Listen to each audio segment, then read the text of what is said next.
ने मंगलवार को रायपुर में आम लोगों को करीब 33 करोड़ रुपए के विकास कार्यों की सौगात दी। रायपुर स्मार्ट सिटी की तरफ से इन कार्यों को पूरा किया गया। सीएम बघेल ने सबसे पहले देवेंद्र नगर ग्लोबल चौक और सड़क चौड़ीकरण काम का लोकार्पण किया। नगर निगम और स्मार्ट सिटी ने मिलकर 3 करोड़ की लागत से चौड़ीकरण किया है, जिससे ट्रैफिक व्यवस्था सुगम होगी।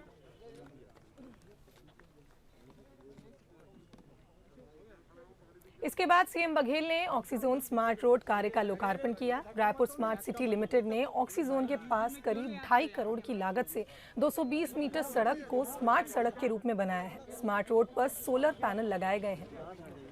स्मार्ट रोड के लोकार्पण के बाद सीएम ने जवाहर बाजार परिसर पहुंचे, जहां बाजार में 20 करोड़ की लागत से व्यावसायिक परिसर का निर्माण किया गया। अरे धक्का मत दो भाई, तब तो अरे भाई 20 दिन में क्यों ले आते हो यार कैमरा।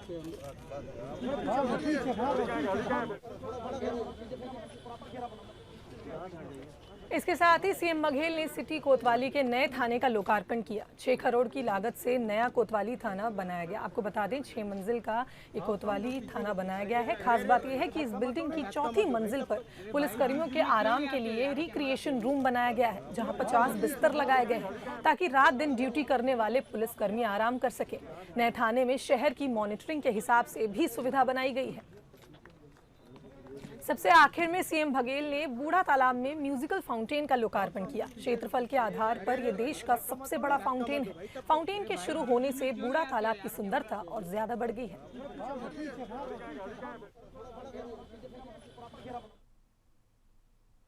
वहीं खबर रायपुर से मिल रही है, जहां शहर में होने वाले लोकार्पण पर बृजमोहन अग्रवाल ने तंज कसा है। उन्होंने कहा कि सिर्फ नाम लिखाने की राजनीति कर रही है सरकार। शहर को कंक्रीट का जंगल बना रही है सरकार। कमीशन खाने के लिए निर्माण कार्य कराए जा रहे हैं। वहीं नए रायपुर में जगह है तो शहर को कंक्रीट का जंगल क्यों बनाया जा रहा है।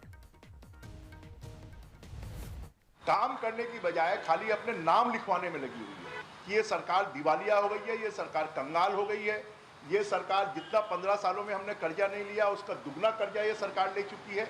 अब जब सरकार के पास ये पैसा नहीं है तो आज शांति नगर को उजाड़ने की क्या आवश्यकता है, जहां 500 परिवार रहते हैं। पूरे रायपुर शहर को कंक्रीट का जंगल और निर्माण कामों के माध्यम से कमीशन खाने का खेल है। तो रायपुर शहर की सबसे बड़ी अगर कोई दिक्कत है, तकलीफ है तो यहाँ का ट्रैफिक है। इसलिए जब नया रायपुर बस रहा है तो हम रायपुर शहर को कंक्रीट का जंगल बनाने की, नगर निगम की बिल्डिंग को, पुरानी नगर निगम की बिल्डिंग को तोड़कर वहां पे निर्माण का काम, मालवीय रोड पे चलने की जगह नहीं है, रेंगने की जगह नहीं है, उसको तोड़ने की कोशिश की जा रही है। आर्थिक अपराध जैसा काम है कि बनी हुई चीजों को तोड़ना। पीएम नरेंद्र मोदी की अगुवाई में मंगलवार को मुख्यमंत्रियों की बैठक हुई। मुख्यमंत्रियों से चर्चा के बाद पीएम मोदी ने कोरोना वायरस की वैक्सीन को लेकर बड़ा बयान दिया। उन्होंने कहा कि वैक्सीन कब आएगी इसका वक्त तय नहीं किया जा सकता है, ये वैज्ञानिकों के हाथ में है। पीएम ने कहा कि कुछ लोग इस मसले पर राजनीति कर रहे हैं, मगर किसी को राजनीति करने से रोका नहीं जा सकता। बैठक की शुरुआत में केंद्रीय गृह मंत्री अमित शाह के संबोधन से हुई। उन्होंने कहा कि यूरोप अमेरिका में फिर से मामले बढ़े हैं, ऐसे में सावधान रहने की जरूरत है। शाह ने राज्यों से सोशल डिस्टेंसिंग और मास्क को जरूरी बताया। इसी बैठक में स्वास्थ्य सचिव ने कहा कि दिल्ली, केरल, महाराष्ट्र और राजस्थान को विशेष सावधानी बरतनी पड़ेगी।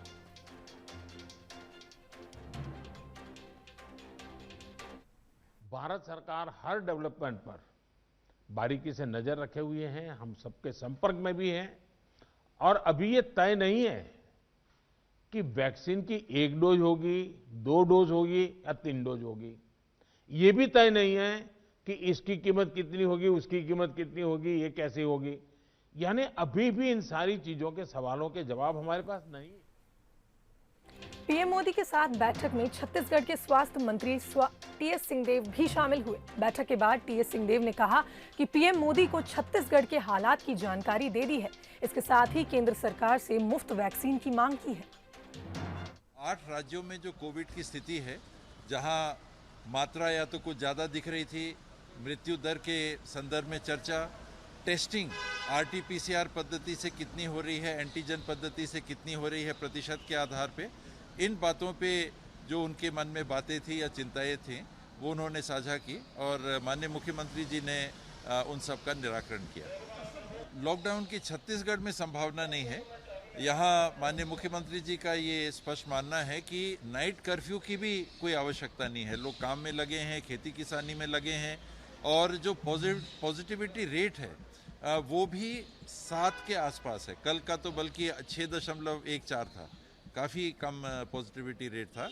छत्तीसगढ़ के लिए वैक्सीन मांगी है कि जल्दी से वैक्सीन दे दें, और अभी लिखित में उन्होंने सुझाव मांगे हैं तो माननीय मुख्यमंत्री जी की तरफ से जाएगा, और मुख्यमंत्री जी चाहते हैं कि केंद्र सरकार निःशुल्क वैक्सीन उपलब्ध कराए। आज माननीय प्रधानमंत्री जी ने सभी मुख्यमंत्रियों के साथ बैठक की। एक तो ये प्रसन्नता का और गर्व का विषय है कि हमारे वैज्ञानिक प्रधानमंत्री जी के मार्गदर्शन में लगातार ये प्रयास कर रहे हैं कि कोरोना महामारी से निपटने के लिए वैक्सीन जल्दी आ जाए, और बहुत जल्दी आने की संभावना है। ह्यूमन ट्रायल भी शुरू हो गए। आज बैठक में हमने इस पर विचार किया कि वैक्सीन आने पर कैसे टीकाकरण का काम तेजी से किया जाए, उसकी हमने व्यवस्थाएं बनाई है। मध्य प्रदेश भी पूरी तैयारी कर रहा है। कोल्ड चेन, उसके साथ साथ टीकाकरण के लिए आवश्यक सभी व्यवस्थाएं, प्रशिक्षण, इसकी तैयारी हमने कर ली है।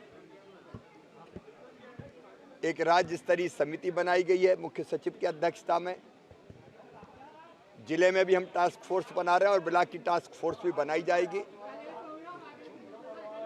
प्रशिक्षण देने का काम भी लगातार चल रहा है ताकि वैक्सीन आते ही हम जनता को वो वैक्सीन लगा सकें, टीकाकरण का काम कर सकें। वहीं सीएम भूपेश बघेल ने केंद्र सरकार पर हमला किया है। उन्होंने केंद्र सरकार पर भेदभाव का आरोप लगाया है। 30,000 करोड़ रुपए के पैकेज की मांग की थी, लेकिन अब तक केंद्र सरकार ने नहीं दिया है। भूपेश बघेल ने कहा कि अब तो केंद्र सरकार पीपीई किट भी नहीं दे रही है। पीपीई किट को लेकर हमने केंद्रीय स्वास्थ्य मंत्री से भी मांग की थी, लेकिन पीपीई किट भी नहीं मिल पा रही है। तो सीएम भूपेश बघेल ने केंद्र सरकार पर हमला करते हुए कहा कि केंद्र सरकार भेदभाव कर रही है। 30,000 करोड़ रुपए के पैकेज की मांग की थी, लेकिन केंद्र सरकार ने नहीं दिया। देखिए, हम लोगों ने तो पहले 30,000 करोड़ की मांग की थी, मिला कुछ नहीं है। बल्कि जीएसटी हमारे हक का था, वो भी अभी तक नहीं मिला है। अब ये है कि हमको केवल आरटीपीसीआर की जो किट है और पीपीई किट है वही मिलता रहा है, लेकिन बाद में तो सारे जांच के भी और वेंटिलेटर और आईसीयू ये सब बेड हम लोगों ने पूरी पर्याप्त मात्रा में बढ़ाया, और उसके कारण से जो कोरोना के मरीजों को वो परेशानी नहीं हुई जो दूसरे जगह दिखाई और सुनने को मिल रहा है। छत्तीसगढ़ के सीएम भूपेश बघेल ने कांग्रेस के राष्ट्रीय नेतृत्व पर सवाल उठाने वालों को नसीहत दी है। बघेल ने कहा कि कांग्रेस पार्टी एक विचार है और विचार का कोई ढांचा नहीं होता, नींव होती है। सड़क पर हाथ में तिरंगा और कांग्रेस का झंडा थाम कर खड़े हों, तब समझ में आएगा कि दिक्कत न नींव में है न ढांचे में। बता दें कि बिहार विधानसभा चुनाव के बाद से कांग्रेस में राष्ट्रीय स्तर पर अंतर्कलह बढ़ता ही जा रहा है। एक के बाद एक वरिष्ठ नेता राष्ट्रीय नेतृत्व पर सवाल खड़े कर रहे हैं। इस पर सोमवार को मुख्यमंत्री बघेल ने ट्वीट किया, जो भी लोग व्यवस्था, ढांचा, नेतृत्व परिवर्तन जैसे विषय उठा रहे हैं, उन्होंने अभिव्यक्ति का गलत मंच चुना है। वहीं खबर बिलासपुर से है, जहां राजस्व मंत्री जयसिंह अग्रवाल का बयान सामने आया है। उन्होंने जोगी को ध्यान सत्याग्रह करने की जरूरत कही है। उन्होंने ये नसीहत दी है कि जोगी को ध्यान सत्याग्रह करने की जरूरत है। मरवाही उपचुनाव हार के बाद परिवार की राजनीति खत्म हो गई है। तो राजस्व मंत्री जयसिंह अग्रवाल का बयान सामने आया है। ध्यान सत्याग्रह की ध्यान सत्याग्रह, उनको ध्यान देने की आवश्यकता है। जो दुर्गति उस पार्टी की भी हुई है, मैंने पहले भी कहा था कि जोगी जी की जो पार्टी थी वो समाप्त हो चुकी है वहाँ, और साथ में ये भी कहा था उसके जो परिवार का जो वर्चस्व है वो पूर्ण रूप से खत्म हो गया मरवाही में। और इस बात का रिजल्ट 10 तारीख को देख लीजिएगा।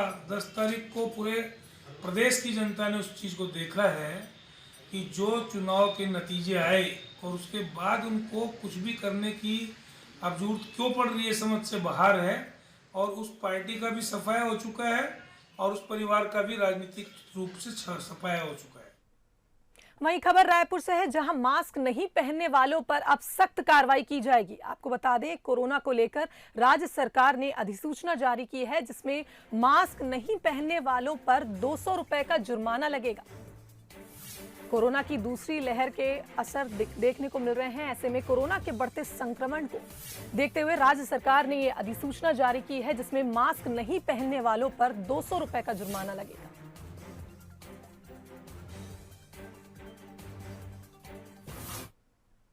वहीं खबर राजनांदगांव से है, जहां पुलिस ने नक्सलियों का सामान बरामद किया है। आपको बता दें, कोहा भारा जंगल में सर्चिंग के दौरान यह सामान मिला है। सामान में भारी मात्रा में बंदूक, विस्फोटक, वायर बरामद हुए हैं। गातापार थाना के कोहा बाहरा जंगल का यह पूरा मामला बताया जा रहा है और इस मामले की पुष्टि एसपी डी श्रवण ने की है।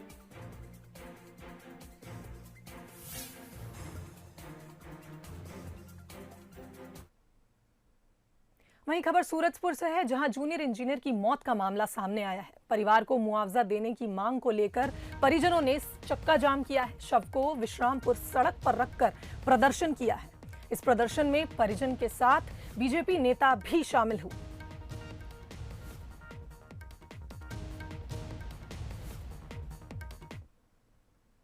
रायपुर में समीक्षा बैठकों के बाद कानून व्यवस्था को लेकर पुलिस प्रशासन सक्रिय हो गया है। लगातार पेट्रोलिंग हो रही है, धरपकड़ की जा रही है।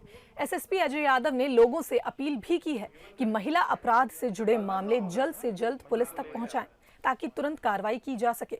सोमवार को पुलिस ने गैंगरेप के एक और आरोपी को गिरफ्तार किया है। इस मामले में मुख्य आरोपी पहले ही गिरफ्तार हो चुका है।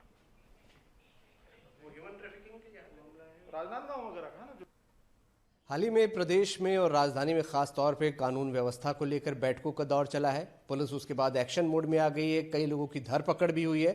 हमारे साथ एसएसपी अजय यादव जी हैं, उनसे बात करेंगे। सर, बैठक आप लोगों की हुई, इसके बाद एक्शन मोड में है, क्या क्या आप लोगों ने एक्शन लिया है और क्या आगे आप निर्देश दे रहे हैं? नहीं, कार्रवाई तो हमारी लगातार जारी थी। अगर आप टोटल रायपुर पुलिस की कार्रवाई देखेंगे तो विगत वर्षों से प्रतिबंधात्मक और लघु अधिनियम और जो इस प्रकार के क्षेत्र में कार्रवाई होती है वो हमारे आंकड़े बहुत ज़्यादा हैं। लेकिन फिर भी चूँकि विगत 2 माह में कुछ घटनाएं हुई हैं, हत्या और हत्या के प्रयास जैसे जो मुकदमे हुए हैं, उनको दृष्टिगत रखते हुए अभी हम लोगों ने बैठक ली और सभी थाना प्रभारियों की जिम्मेदारी फिक्स की गई कि किसको किसके क्षेत्र में अगर कोई घटना होती है तो किस प्रकार से उसको जिम्मेदार माना जाएगा। प्लस जो गश्त बढ़ाने के लिए एवं उसके साथ साथ जो गुंडा बदमाश जिसको हम लोगों ने अभी विगत 2 महीनों में आइडेंटिफाई कराया था, तो वैसे बदमाशों की लगातार चेकिंग करने के लिए और उनको धरपकड़ करने के लिए निर्देश दिए हैं। उसी तारतम्य में लगभग 70 आइडेंटिफाइड बदमाश हैं जो किसी न किसी घटना के लगातार करते रहे हैं या बाहर रह करके कोई ना कोई घटना की है। वैसे लोगों को पकड़ करके अभी प्रतिबंधात्मक कार्रवाई की गई है और इस प्रकार से ये कार्रवाई जारी है। उसके साथ साथ महिला संबंधी अपराधों में भी विशेष सतर्कता बरतने के निर्देश दिए गए हैं कि इस प्रकार की छोटी से छोटी सूचना भी प्राप्त होती है उसको गंभीरता से लिया जाए, उस पर त्वरित कार्रवाई की जाए। गैंगरेप के एक और आरोपी पकड़ में है? जी हाँ, एक गुड़ियारी में भी जो घटना हुई थी उसमें मुख्य आरोपी को कल पकड़ा गया था। उसके साथ साथ जो 2 और उसमें थे आरोपी, उसमें से एक पकड़ा गया है, तीसरा बचा है। उसको पकड़ने के प्रयास जारी हैं। आई होप कि अगले 24 घंटे या 48 घंटे में उसको भी पकड़ लेंगे। जनता को भी कुछ आपकी तरफ से निर्देश, सलाह? नहीं, इसमें यह है कि दोनों चीज़ें हैं कि जैसे जो बदमाश एलिमेंट हैं और उनको अगर देख रहे हैं, दूसरा हम लोग नशा के विरोध में भी एक अभियान चला रहे हैं। वैसी चीज़ों में अगर कोई किसी के जानकारी में कोई भी तथ्य आता है तो उसको पुलिस से शेयर करना चाहिए। We are ready to react on that, more than मतलब ready to react on that. इसमें यह है कि कोई भी जो छोटी से छोटी भी खबर होगी जनता के द्वारा दी जा रही है वो हमारे लिए बहुत महत्वपूर्ण होती है। उसके साथ साथ दूसरा चीज़ है कि जो महिला संबंधी अपराधों में भी प्रायः ये देखा गया है कि संकोचवश या परिवार में विचार विमर्श करने के कारण, जैसे ये घटना भी 17 को हुई, रिपोर्ट पुलिस में काफ़ी लेट से आई है। तो हमारा निवेदन यही है कि घटना होती है तो उसकी त्वरित जानकारी दी जाए। देखिए, रायपुर पुलिस एक्शन मोड पे है और लगातार धरपकड़ अभियान चल रही है। पब्लिक से भी अपील कर रहे हैं लगातार एसएसपी कि कोई भी घटना होती है पुलिस तक जानकारी पहुंचाएं, संकोच न करें, तभी पुलिस तत्काल एक्शन ले पाएगी।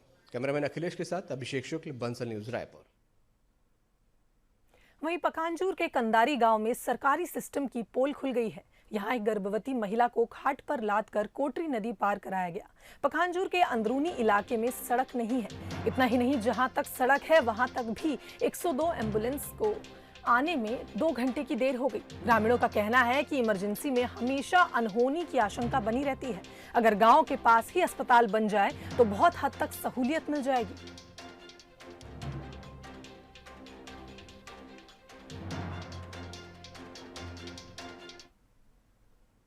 भिलाई दुर्ग में एकादशी का उत्साह दिखाई दे रहा है। 25 नवंबर को देव उठनी एकादशी का पर्व मनाया जाएगा। एकादशी के लिए भिलाई के बाजारों में बड़ी संख्या में गन्ना भी पहुंच गए हैं। इसका जायजा लिया हमारी संवाददाता अनुभूति ठाकुर ने। दीपावली के बाद अब छोटी दीपावली की रौनक शहर में नजर आ रही है। क्योंकि छोटी दीपावली है तो जाहिर सी बात है गन्नों से पूरा बाजार सज चुका है। इस बार भी अंबिकापुर, सतना और रीवा से गन्ने पहुंचे हुए। तकरीबन 40 गाड़ियों में गन्ना यहां पर पहुंचा हुआ है और देख सकते हैं किस तरह से लोग खरीदी के लिए पहुंच रहे हैं। चिल्लर और थोक दोनों ही तरह के खरीदार यहां पर पहुंचे हुए हैं। आप देख सकते हैं किस तरह से खरीदारी जोर शोर से जारी है। जाहिर सी बात है कल देव उठनी एकादशी है और कल से मांगलिक कार्यों की शुरुआत हो जाएगी। तुलसी ब्याह के साथ ही शहर में भी मांगलिक कार्य शुरू हो जाएंगे। जाहिर सी बात है यही वजह है कि लोगों में काफी ज्यादा उत्साह है और गन्ने की मिठास पूरे शहर में फिलहाल घुल चुकी है। बंसल न्यूज के लिए भिलाई से अनुभूति भाकरे ठाकुर। भिलाई और रिसाली में 24 घंटे से पानी की सप्लाई पूरी तरह ठप है। दरअसल पूरे शहर को पानी की सप्लाई करने वाले फिल्टर प्लांट तक पानी पहुंचने वाले पाइपलाइन में लीकेज आ गया है। इसका जायजा लिया हमारी संवाददाता अनुभूति ठाकुर ने। भिलाई और रिसाली नगर निगम क्षेत्र अंतर्गत पिछले 24 घंटे से पेयजल आपूर्ति बाधित है। शहर में पेयजल की सप्लाई नहीं हो सकी है। दरअसल शिवनाथ नदी से जो रॉ वाटर राइजिंग पाइपलाइन है उसमें लीकेज आ चुका है, जिसकी वजह से पूरे शहर में पेयजल आपूर्ति नहीं हो सकी। इस वक्त मैं खड़ी हूँ दुर्ग के पटेल चौक में, जहां पर संधारण का कार्य चल रहा है। आप देख सकते हैं किस तरह से यहाँ पर पूरी टीम लगी हुई है। तकरीबन 22 लोगों की टीम दिन रात लगी हुई है और जो लीकेज है उसको तलाश रही है। लीकेज मिल भी चुका है, निचले हिस्से में भी लीकेज की बात सामने आई है। सबसे महत्वपूर्ण बात और सबसे चुनौती वाली बात यह है कि जिस जगह पर ये लीकेज है उसके जस्ट नीचे चट्टान है, जिसकी वजह से काफ़ी दिक्कतें आ रही है। यही वजह है कि अब कुछ वक्त और लगने वाला है। पहले ये उम्मीद की जा रही थी 24 घंटे में स्थिति सामान्य हो जाएगी, लेकिन अब ऐसा लग रहा है कि तकरीबन 30 घंटे और लगेंगे स्थिति सामान्य होने में, क्योंकि वेल्डिंग का काम होगा, उसके बाद ही जल आपूर्ति जो है वो सामान्य हो सकेगी। फिलहाल जो है पूरी टीम लगी हुई है। देखने वाली बात होगी कि आखिरकार कब तक यहाँ पर कार्य पूरा हो पाता है और जो जल आपूर्ति है वो सामान्य हो पाती है। बंसल न्यूज के लिए दुर्ग से अनुभूति भाकरे ठाकुर। डिजिटल इंडिया में भी ऑनलाइन पढ़ाई एक चुनौती से कम नहीं है। पखांजूर में तो बांस के ऊपर डोंगल लगाना होता है तब मोबाइल चलता है। देखिए ये रिपोर्ट। हमारे देश में डिजिटल इंडिया की तस्वीर कुछ ऐसी है। पखांजूर के अंदरूनी इलाके में इस देशी जुगाड़ से छात्र छात्राएं पढ़ने को मजबूर हैं। डोंगल और जियोफाई को रस्सी के सहारे बांस के ऊपर लगाया जाता है, तब कहीं जाकर इस गांव में मोबाइल में इंटरनेट चल पाता है। बहुत दिक्कत होता है इसमें सर। क्या होता है कि कभी कभी नेटवर्क मिलता है, कभी कभी नहीं मिलता है। क्या अपने पखांजूर में बहुत नेटवर्क प्रॉब्लम रहता है, तो इस कारण से नेटवर्क जाता है तो क्लास नहीं कर सकते, और जब रहता है स्पीड नहीं देता है तो पखांजूर या बांधे जाके क्लास करना पड़ता है। सर 100 के अभी तक दे देता है, लेकिन इसमें क्लास नहीं हो पाता है क्योंकि वीडियो कॉलिंग के जरिए क्लास होता है, और वीडियो कॉलिंग के लिए लगभग 5000 से 6000 तक के स्पीड रहता है, क्योंकि डेली का क्लास लग रहा है। दिवाली में छुट्टी था, उसके बाद से डेली का क्लास लग रहा है और क्लास अटेंड नहीं कर पा रहे। पखांजूर में किसी भी कंपनी का टावर नहीं है। जियो का टावर भी 30 किलोमीटर दूर है। नेटवर्क तभी मिलता है जब 200 से 300 फीट की ऊंचाई पर डोंगल लगा दिया जाए। कुरेनार गांव ने इसके लिए जुगाड़ बना लिया है। यहाँ पे 2 साल से अधिक हो गए जियो का टावर लगा, लेकिन आज तक के चालू नहीं किए गए। कि ये वाईफाई ऊपर पहुंचा के हो जाता है, पढ़ाई कर पा रहे हैं बच्चे?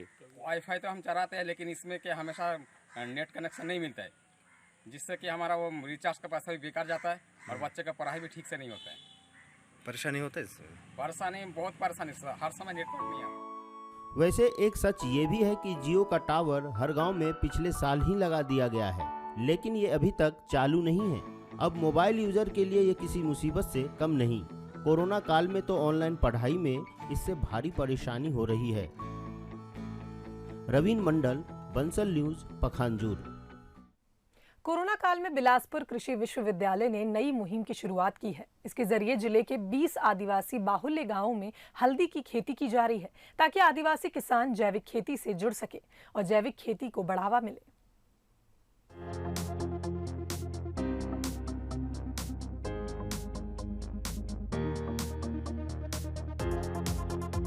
कोरोना काल में लोगों की जीवन शैली बदल गई है। खान पान और स्वास्थ्य को लेकर लोग सतर्क हो गए हैं। ऐसे में बिलासपुर एग्रीकल्चर यूनिवर्सिटी ने भी जैविक खेती को बढ़ावा देने के लिए नई मुहिम शुरू की है।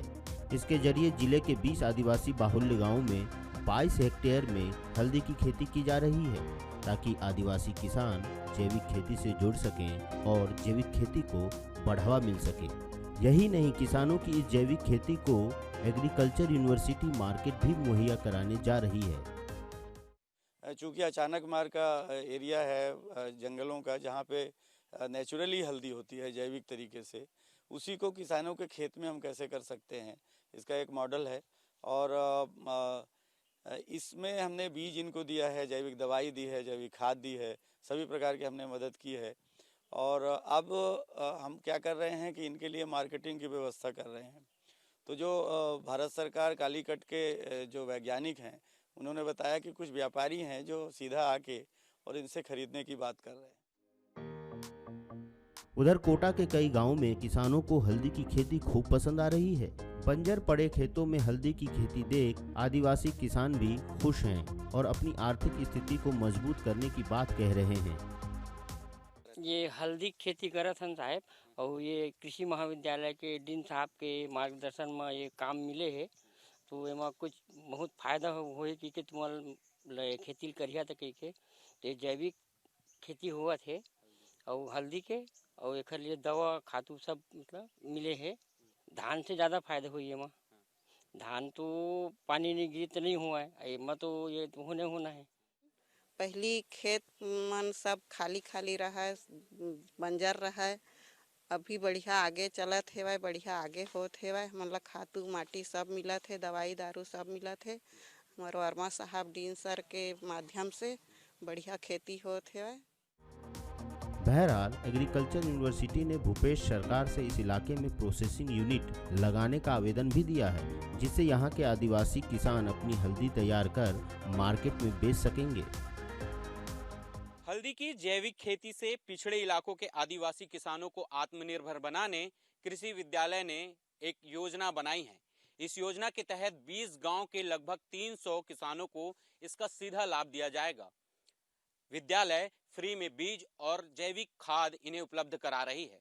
ऐसे में देखना होगा कि यह योजना इन किसानों के लिए कितना कारगर साबित हो पाती है। कैमरामैन प्रकाश राव के साथ उमेश